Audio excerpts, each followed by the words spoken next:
এ সপ্তাহে টিআরপি তালিকাতে দেখা গেল হাড্ডাহাড্ডি লড়াই। টপার হওয়ার দৌড়ে সামনে এলো আবারও পরিণীতা। পরিণীতা কি পারল এ সপ্তাহের টিআরপি টপার হতে, নাকি এ সপ্তাহেও টপার হলো পরশুরাম আজকের নায়ক ধারাবাহিকটি? টিআরপি তালিকাতে প্রথম সারিতে দেখা গেল জবরদস্ত লড়াই। কথা রইল কথাতে, প্রথম 10-এ এন্ট্রি নিল অদ্রিত রায়ের মেত্তির বাড়ি।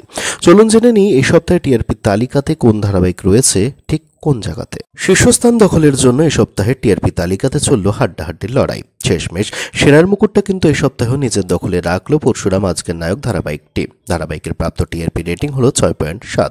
6.4 টিআরপি রেটিং পেয়ে পরশুরামকে জবরদস্ত টক্কর দিল এই সপ্তাহে দ্বিতীয় স্থানে থাকা পরিণীতা এবং ফুলকি ধারাবাহিক দুটি। 6.3 টিআরপি রেটিং নিয়ে তৃতীয় স্থানে রয়েছে এই সপ্তাহে জগদ্ধাত্রী। 6.1 টিআরপি রেটিং নিয়ে গত সপ্তাহের টিআরপি টপার রাঙামতি তীরন্দাজ নেমে এলো চতুর্থ স্থানে। 5.5 টিআরপি রেটিং নিয়ে পঞ্চম স্থানে রয়েছে চিরসখা। 5.4 টিআরপি রেটিং নিয়ে ষষ্ঠ স্থানে রয়েছে গৃহপ্রবেশ ধারাবাহিকটি। গত সপ্তাহের মতো এই সপ্তাহেও নিজের সপ্তম স্থানটি ধরে রাখতে সক্ষম হয়েছে সাহেব এবং সুস্মিতার কথা ধারাবাহিকটি। 5.3 টিআরপি রেটিং নিয়ে কথার সঙ্গে এই সপ্তাহে যুগ্মভাবে সপ্তম স্থানে রয়েছে কোন গোপনে মন ভেসেছে ধারাবাহিকটি।